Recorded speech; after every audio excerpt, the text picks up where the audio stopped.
Salut tout le monde, bienvenue sur ma chaîne. Ce week-end, on compte passer nos 6 jours sur une île qui s'appelle Hono. Je vous invite de me suivre, on va apprécier le typique paysage scandinave ensemble. On va d'abord traverser Torslanda, un quartier périphérique de Göteborg, et puis arriver au port de ferry, là où on va mettre notre voiture directement sur un bateau qui est gratuit. Et puis ce bateau va nous transporter sur l'île. Voici le bateau, à quoi qu'il ressemble. La procédure est assez simple. Vous conduisez jusqu'à ce deck et puis mettez-vous sur les lignes de voitures. Au milieu, c'est lignes pour les camions.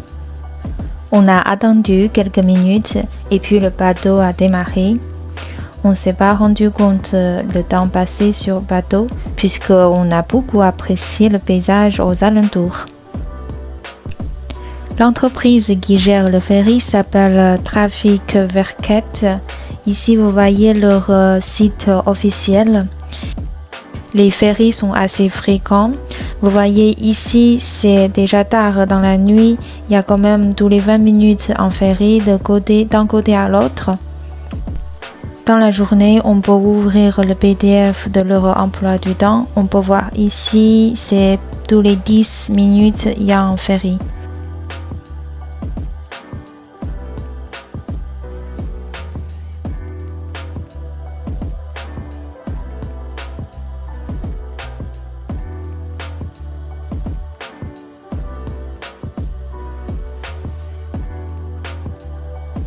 Voilà, on est arrivé. On a juste suivi les autres voitures et puis continue à rouler sur l'île. Là, on va dans la direction de notre Airbnb. Même si c'est plus la saison touristique, on a payé quand même 80 € par nuit. Et puis, la réservation est limitée à 3 nuits minimum. Donc, on va voir qu'est-ce qui nous donne. En roulant sur l'île, on a découvert que les maisons ici sont assez jolies et très grandes, souvent 150 mètres carrés de plus. Par curiosité, on est allé sur leur site immobilier Hemnet, juste pour savoir le prix d'immobilier d'ici. Le prix reste quand même cher, mais on trouve que la rapport qualité-prix est assez bon.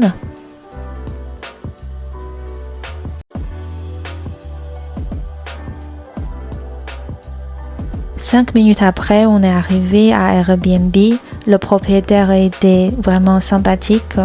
L'appartement se trouve au rez-de-chaussée. On a vite fait ranger nos affaires et puis fait un petit tour dans l'appartement. Et puis on est sorti pour se balader.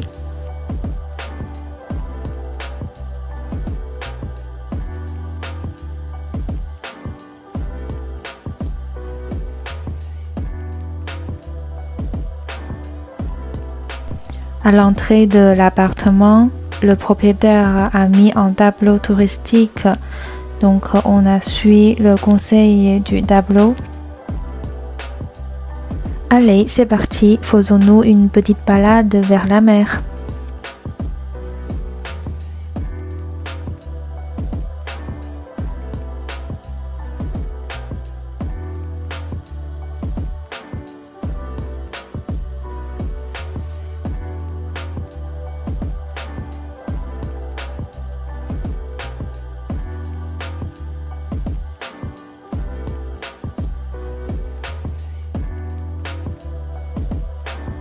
Ici, on est déjà très proche de la mer.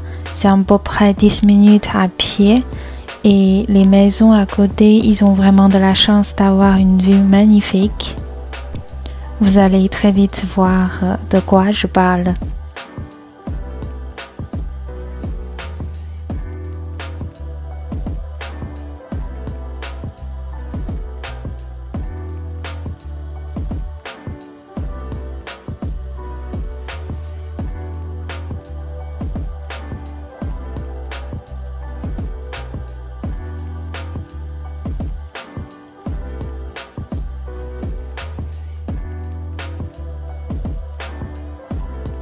En arrivant ici, j'ai compris pourquoi il y a beaucoup de canards dans le coin. Alors, c'est parce qu'il y a beaucoup des algues accumulées au port et ça pue à mort. Et les canards aiment bien chercher leur nourriture cachée dans les algues.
Ici, on est arrivé sur l'endroit le plus animé de l'île et la plupart des restos et magasins sont dans ce coin. On a réservé un resto chinois.